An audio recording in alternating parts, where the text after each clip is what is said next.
Let's go out on the Western Pizza guest hotline and bring him in.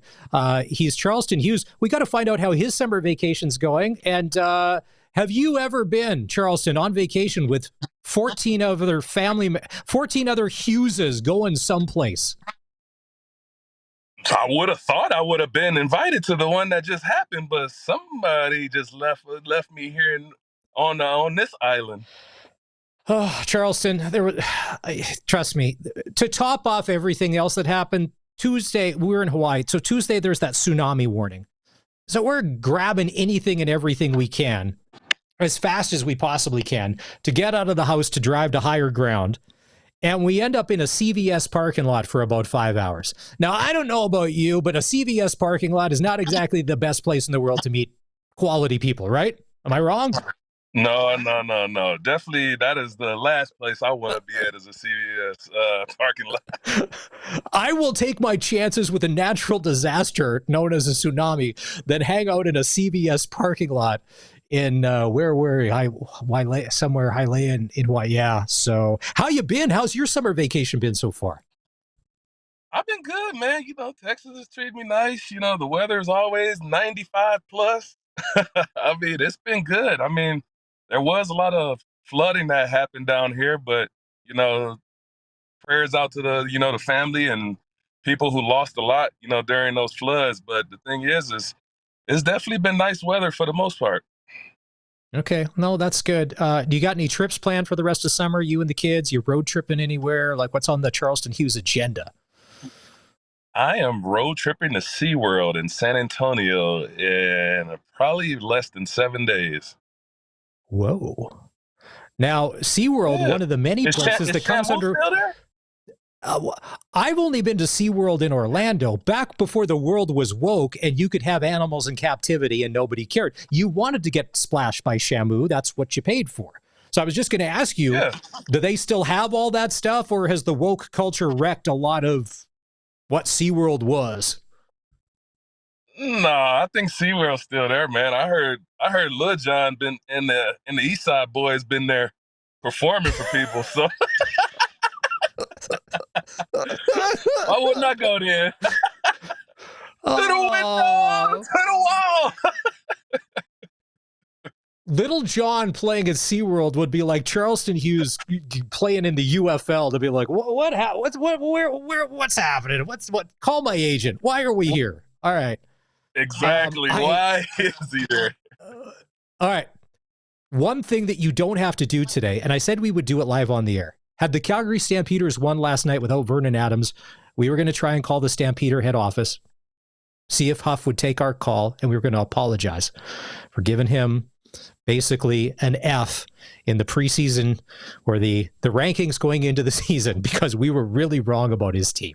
But it's funny, how special is big play VA to that team? Because without Vernon Adams last night, that Calgary Stampeder team,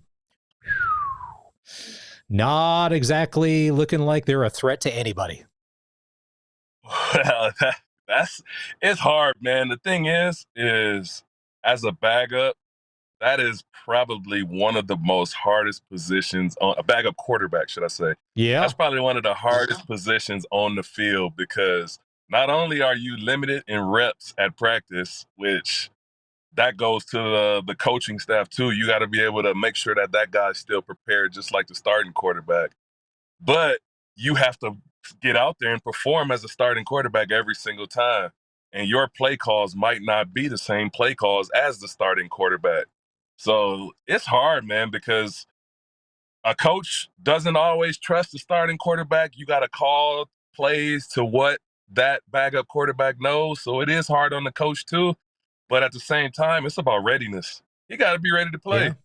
They gotta Okay. be ready for him to play. So it shouldn't be a fall off no matter what. Not that maybe you encountered this a ton in your playing career, but as a defender and on a defense with pride, you know your starting quarterback's out. How much extra pressure does that put on you and your fellow teammates that the defense has really got to step up and have a good game? Man, that's what it leans on everybody, man. You're happy for them and you're happy for the opportunity, but it's always next man up. That's part of the game.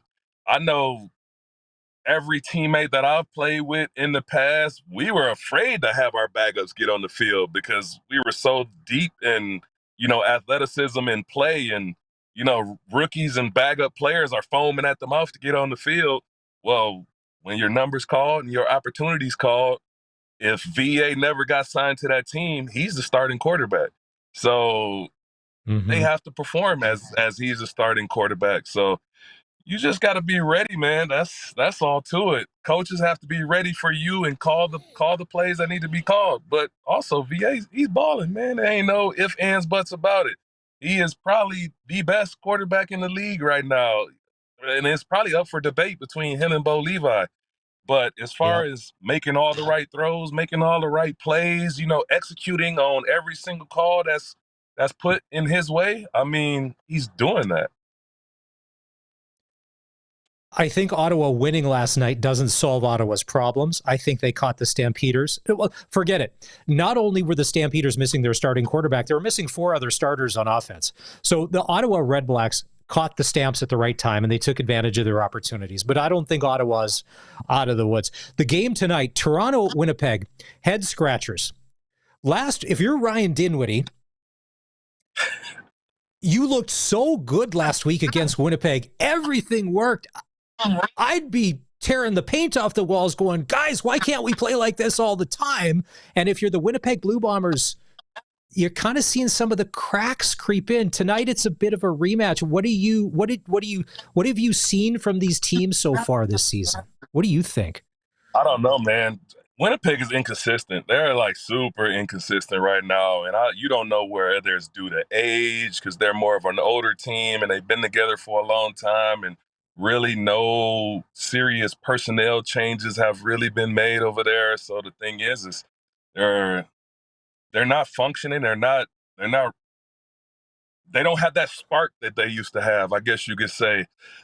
Usually they're a fast-paced type of team, and they're moving pretty quick. And when they're on, Caleros is on, the team is, function at a high level, but you just don't really see that right now. You see flashes, but you don't see consistency. So for a team like Toronto, which is really a bottom-of-the-barrel team right now, they shouldn't be losing to them. But the thing is, when Toronto's at their best, and Ryan Dinwiddie is a good offensive-minded guy, but the thing is he's trying to make the best of what he has, as a starting lineup and fresh, new, young players, young team.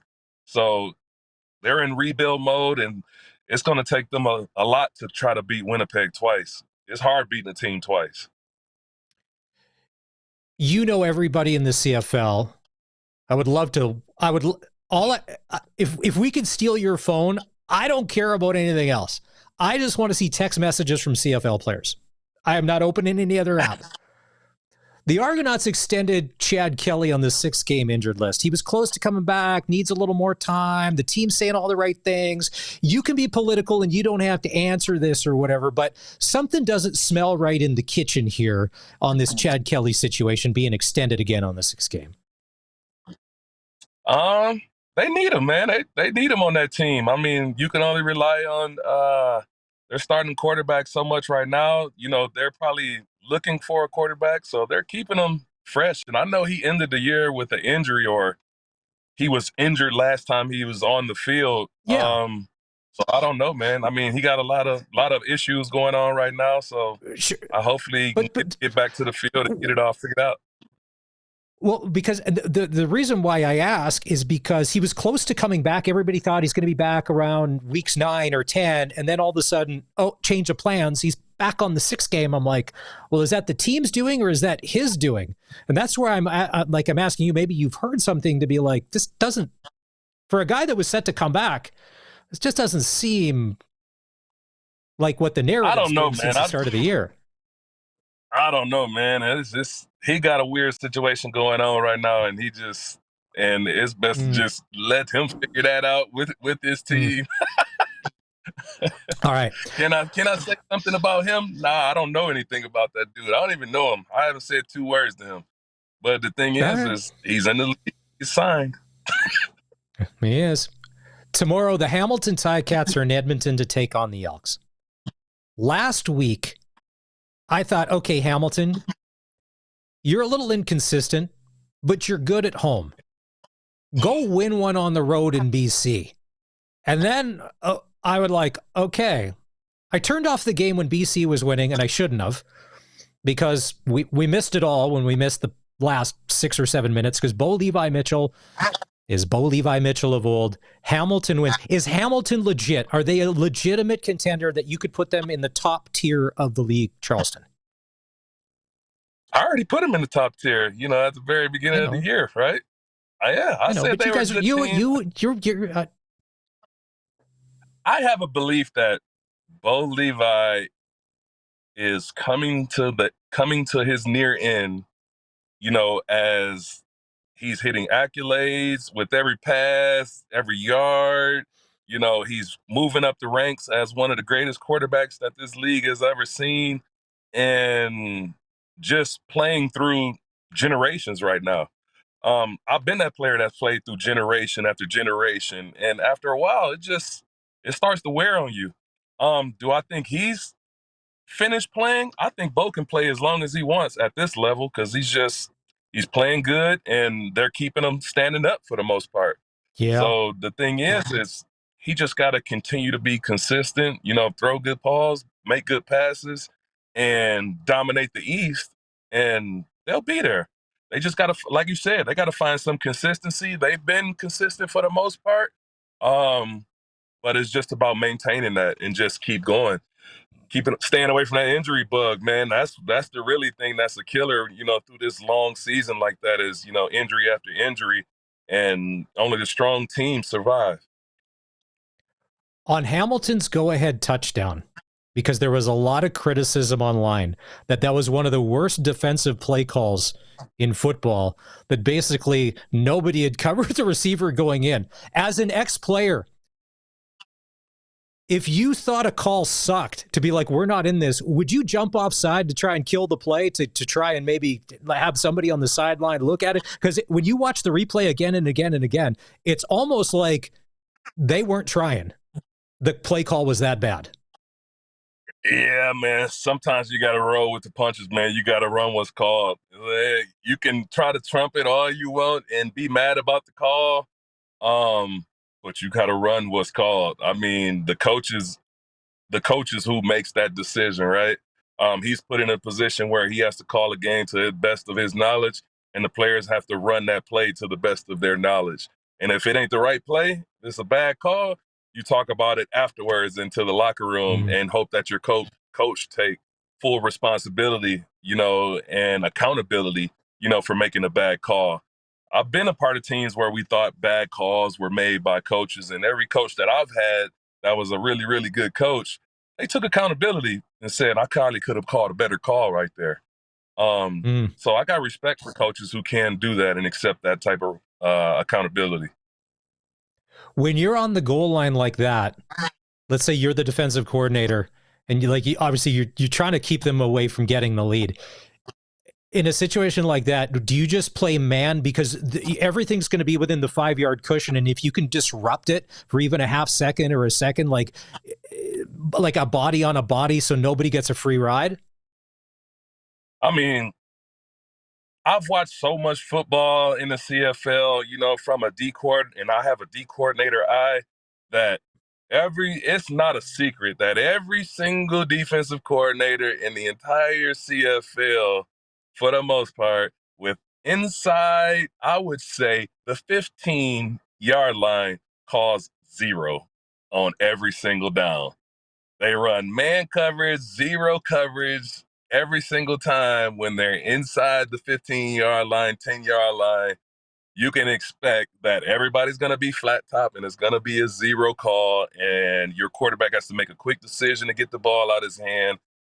Now, if you deviate from that and call zone in a 20-yard end zone, I mean, you might as well strike up the band, because there's too much space to cover and play zone. Yeah. Good on Hamilton for coming back and winning. It showed a lot of character. All right, so last week, the Saskatchewan Roughriders, I'm sure 8 sacks, that's kind of your territory. You love that. You kind of love seeing those glory stats. But Rider Nation Charleston Hughes joining us on the Western Pizza Guest Hotline. We only won by 3, and Cody Fajardo almost led the comeback. Is that too close for comfort for you? When you're dominated, when the D line is dominating by that much, a win's a win, and you're going to take it. And it wasn't necessarily as close, but now we're criticizing our wins, Charleston. Are we getting too cocky in Rider Nation? No, man, a win is a win, man. You take it how it come. I mean, you played good enough to win the game. That's all that matters. Whether you dominated a team or not, that don't really matter, because for one thing is for sure, although Edmonton might be somewhat on an off team right now because they're still trying to figure out their identity as a football team, with Cody Fajardo in there, they're starting to figure it out. So the thing is you got guys that are rallying behind him. As long as he continues to play good, Edmonton's going to progressively get better after this game. As long as Cody Fajardo is in that game, which I believe, I've been teammates with Cody. Man, he is probably one of the most humble guys I've ever played with, who just rolls with the punches, says, put me out there and do what I got to do to try to win games and perform my best. I like that. And guys are going to rally behind that. Now, as far as Saskatchewan goes, man, that was a defensive domination up front. I love to see that. I love to see pass rush. I love to see moves. I love to see guys getting to the quarterback and closing out. I'm not a big fan of hurries anyways, because to me, a hurry is just a missed opportunity to get a sack.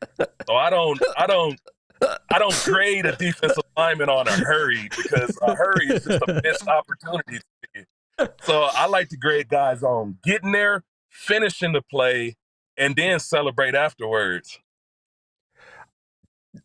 Charleston Hughes, I think to sum that up, a hurry is a participation trophy in the world of Charleston Hughes when it comes to CFL football. Nothing more, nothing I do not like that stat. I never looked at it and said, oh, I'm leading the league in hurries. Like, no, that don't mean nothing to me. That just means I almost got there.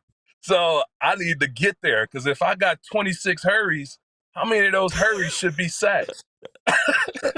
What could I have done different to get there and close out? So that's how I process that. Nice. One of your former teammates, and I have all the respect in the world, I think he was one of the best when he was at the top of his game. There was nobody better. Not only was he vicious as a receiver, he was even more vicious as a blocker. Nick Lewis.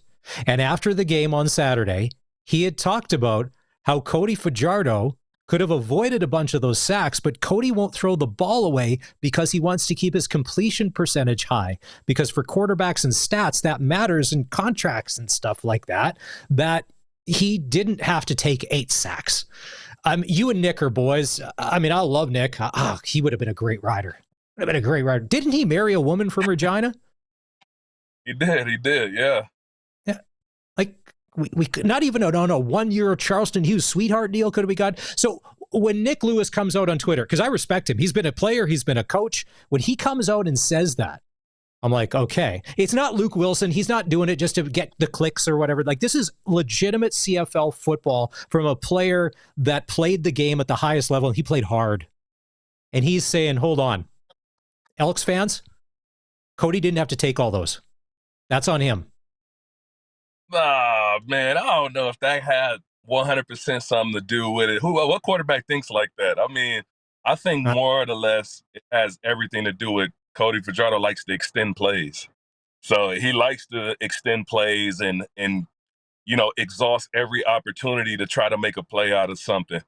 When it comes to get rid of the balls, a lot of times when a quarterback is trying to get rid of the ball and throw the ball out of bounds, it's when turnovers happen. So I think that's more of what's wrong, and what happens right there is sometimes, trying to be adamant about throwing the ball away, and you don't throw that ball away, to the best of your ability, and a defensive end is on you and knocks that ball out, which potentially can happen.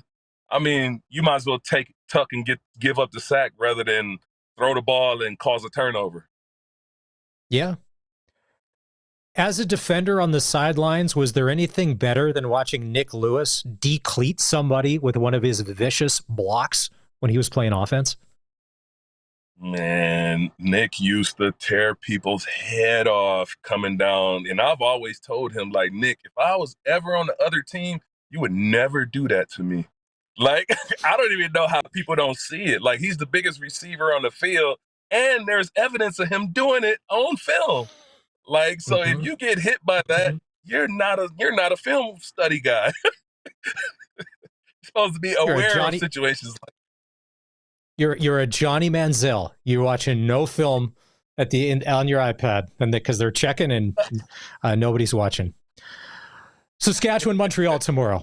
Let's start with this. There's 9 teams in the CFL, 50 guys on each team, about 450 players in the league every year. Are you telling me that Shawn Lemon is the only guy to ever put a bet on a CFL game?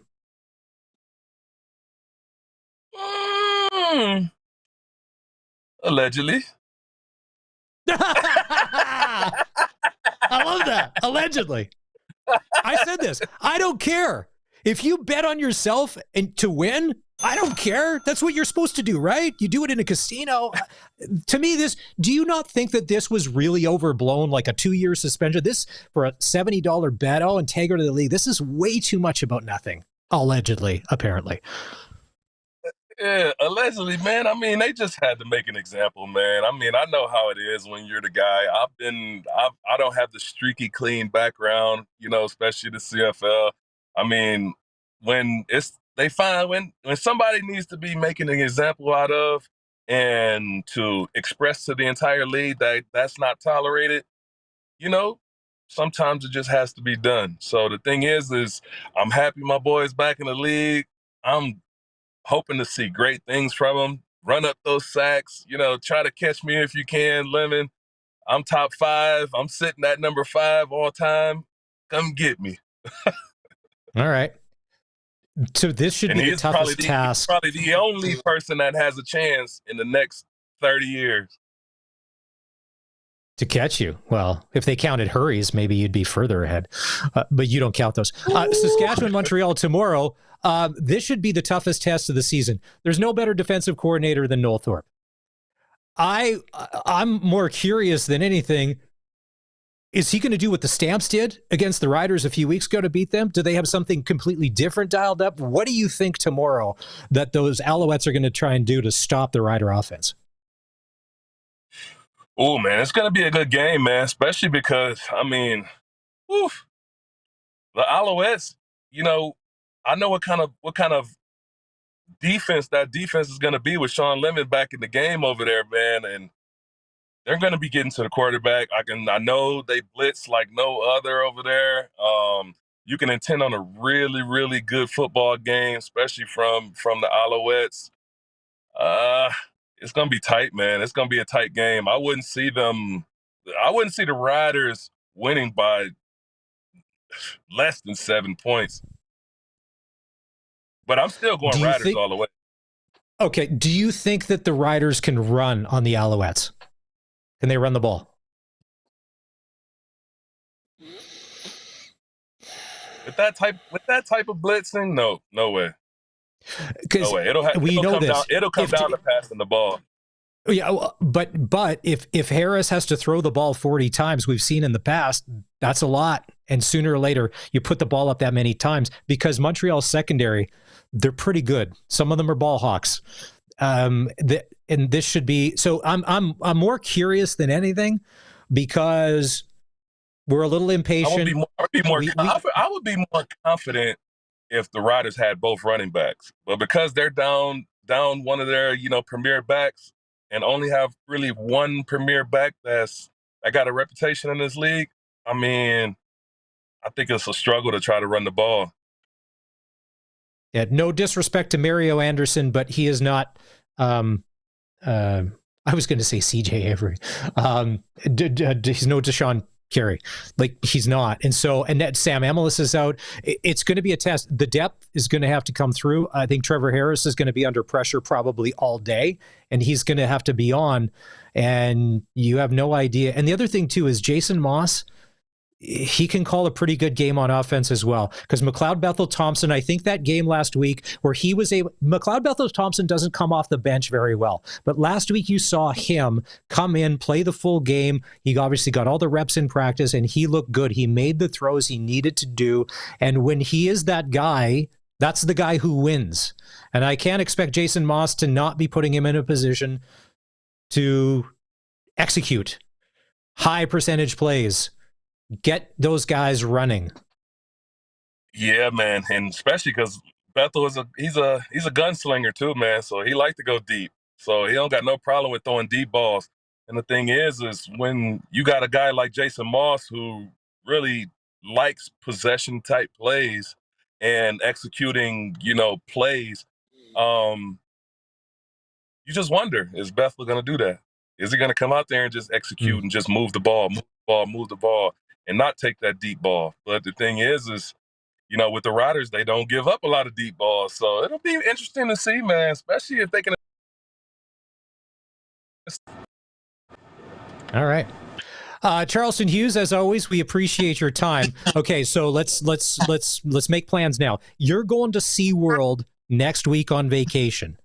And then the week of the 11th, I'm back doing the show. Let's get you on that week. Not only, first of all, we're going to have to get a SeaWorld recap.